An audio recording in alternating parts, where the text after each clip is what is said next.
Hi there, and welcome to another episode of my album reviews. My name is Christian Eschbach, and today, because we are on episode 40, and therefore it is time for a little CanCon, we are going to be looking at one of my favorite albums from a Canadian artist, Billy Talent, Dead Silence. And check it out, actual vinyl. That's right, I own some. Reason I own vinyl. I only buy vinyl under certain circumstances or special occasions or whatnot. In this particular case, I own this one on vinyl because when I got divorced, I lost the CD. Now, to be fair, I've only gotten to listen to it on vinyl 2 or 3 times, and the reason why is currently I don't have a space to put my record player out to play, and I have hundreds of CDs and maybe 30 records.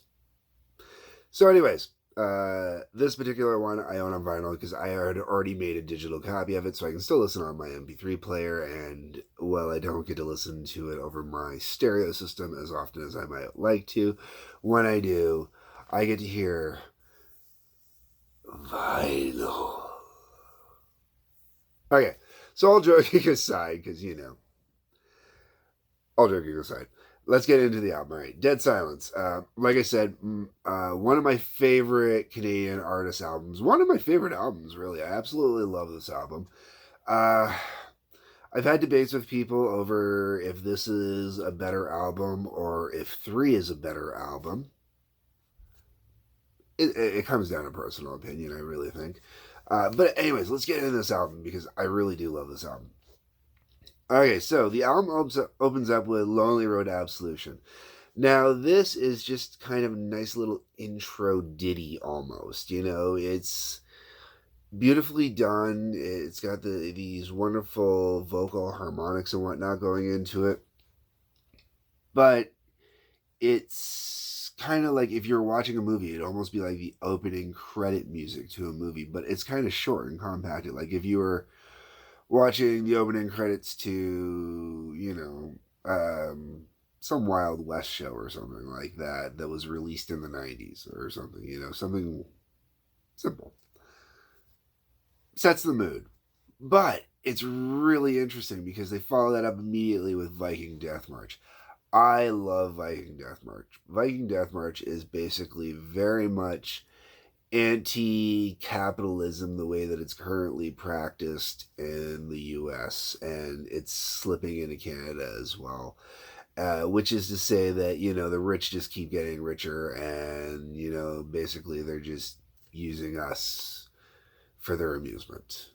That, rising up against the establishment, which in the current context is really funny and had nothing to do with this. I picked this album out to review long before the whole GameStop thing happened. But think of the GameStop thing and everything that's going on with GameStop, and that's what Viking Death March represents. From there we go to Surprise Surprise.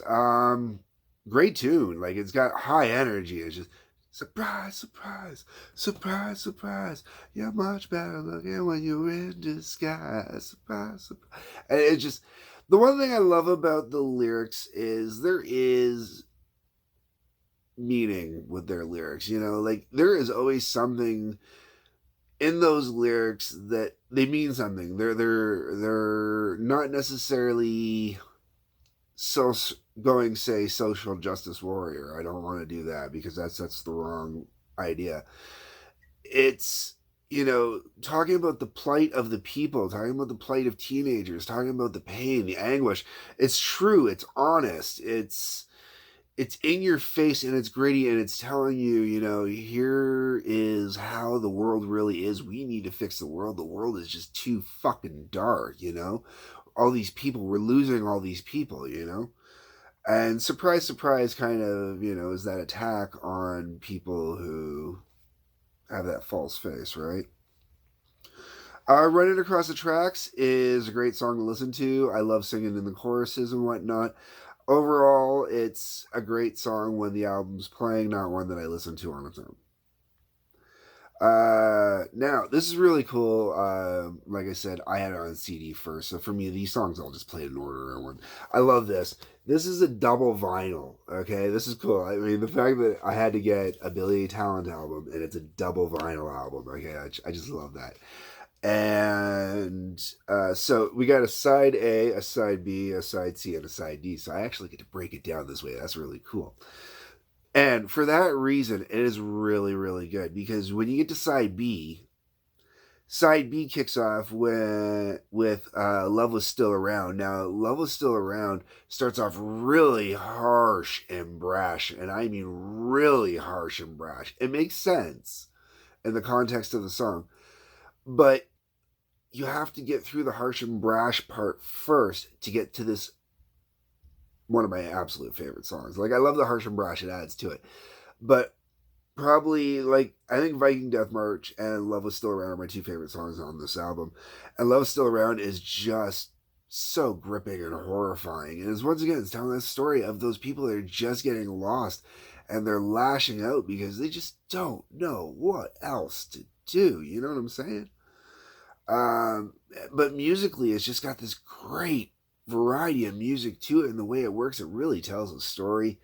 Just fantastic tune. And it's a great way to start the second side of the album. It really is, you know. Stand Up and Run, another great tune. I love Stand Up and Run. It's a great way to follow up Love Was Still Around. And Stand Up and Run is that hope for freedom, that just get out, go, just do what you got to do, get out of that horrible place, get away from that toxic environment, you know, like, because that's what it is. It's the environments, it's the people, it's not anything other than that, you know. And then the second or the last song on side B is Crooked Minds, and I like Crooked Minds. Crooked Minds is a very good song musically. I love the detail in the music. I love the way it plays out. Lyrically, every song is a great piece of poetry. If you took it out of here and you went out to a poetry venue and you presented it in a poetry venue, I guarantee your average person, unless they were a Billy Talent fan or knew the songs, wouldn't be able to tell, really, because they are all pieces of poetry as far as I'm concerned.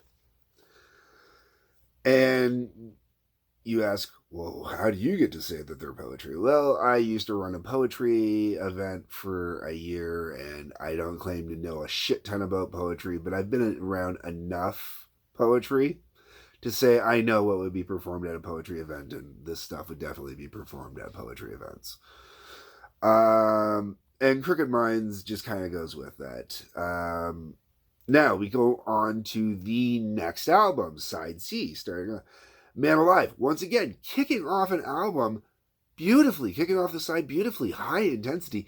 I really do think that when they planned this out, they planned this out for vinyl. They did not plan this out for CD. It works for CD, but for vinyl, the execution of this performance is fantastic. Because Man Alive just kicks it off and goes and punches and just keeps going. And then you got, now, Side C to me is probably the weakest part of the album as a whole because it's got the songs that most people would consider, I don't want to say filler because they're way too good to be filler, but they're album cuts. They're not songs you're going to hear on the radio. You know, it's going to be rare if someone's going to say, hey, this is my favorite song, but people are all going to say they like the song. And that starts with Hanging by a Thread. Hanging by a Thread is probably the better, I don't want to say it's the better. Of the three songs that go here, you got Hanging by a Thread, Cure for the Enemy, and Don't Count on the Wicked. All three are fantastic songs. They really do stand up on their own, but they're not, compared to everything else on the album, they're just kind of, like I said, they're just album cuts. But they're amazing album cuts. They're solid album cuts.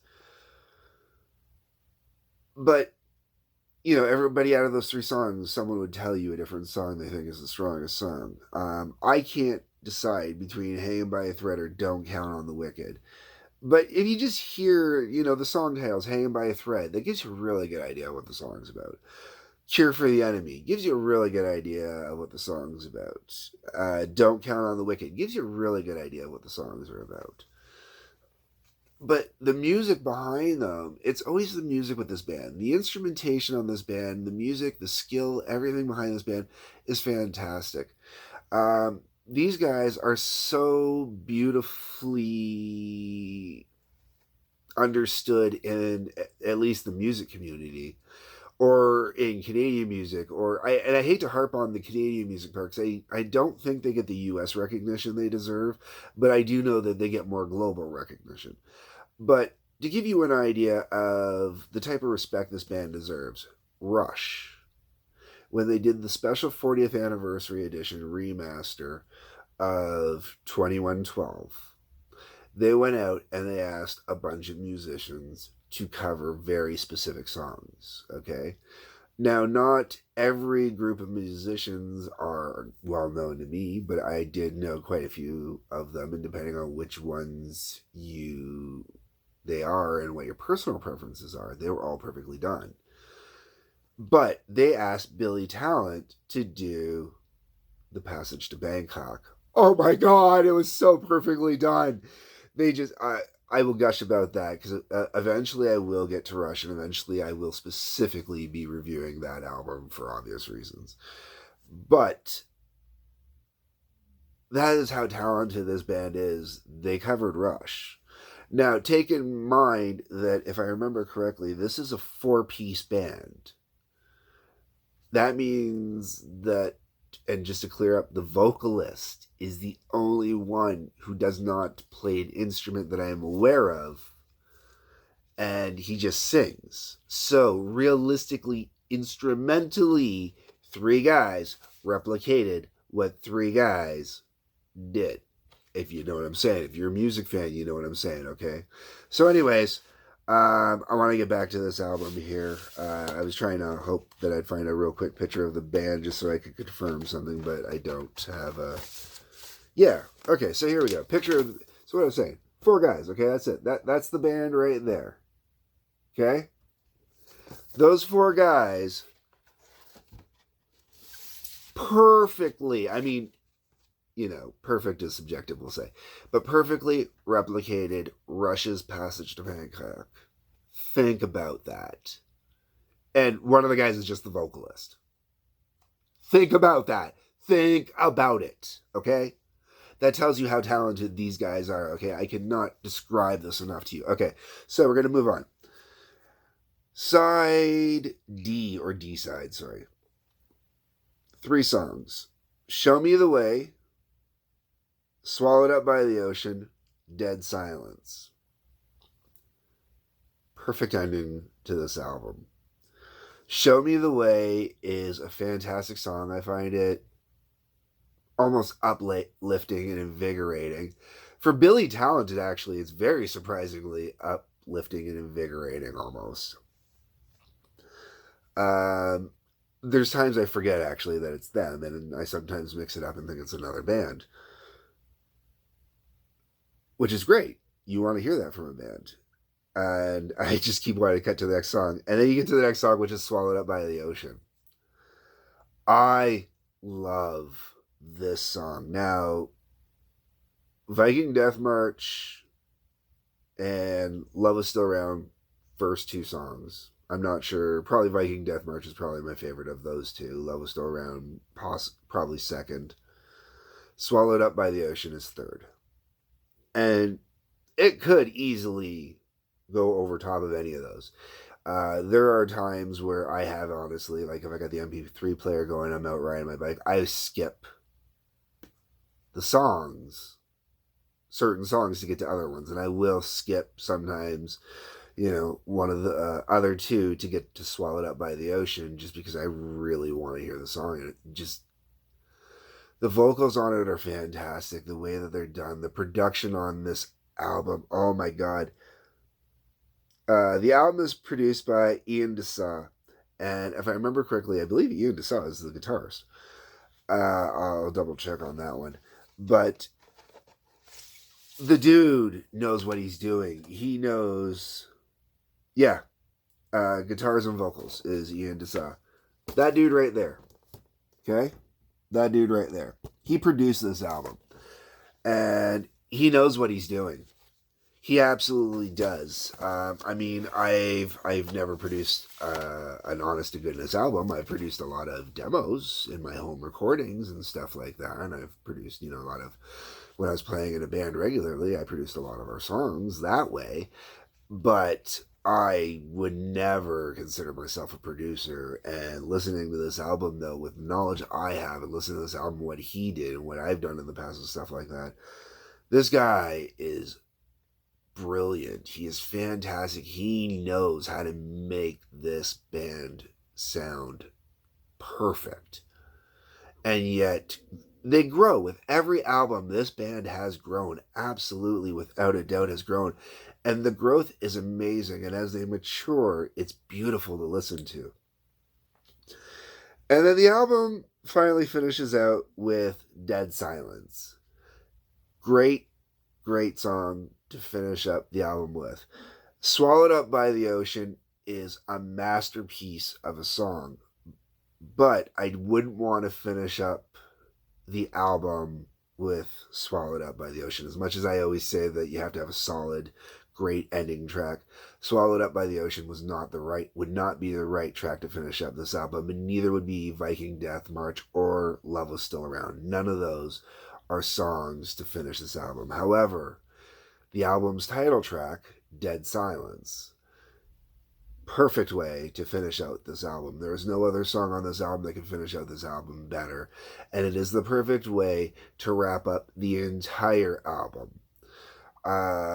Now, overall, the album is presented in a way where I don't want to say that it is a concept album, because to me, it in no way is a concept album. That is something they later explore. But there is a theme, there is a vibe. You know, if you look at the artwork, and the artwork is the same in the CD, and I know I don't do this too often, but I got vinyl today, so let's do this. And they got some nice artwork, you know. So you look at the artwork is brilliant. You know, it's just absolutely fantastic. And I love the vinyl. I can't back this up enough. Sorry, guys. It's a threefold. You know? Check it. You know, that's uh I love this. I'm happy I have this on vinyl. I do have to buy a CD copy again, so I can just put it in the CD player when I'm throwing other stuff in.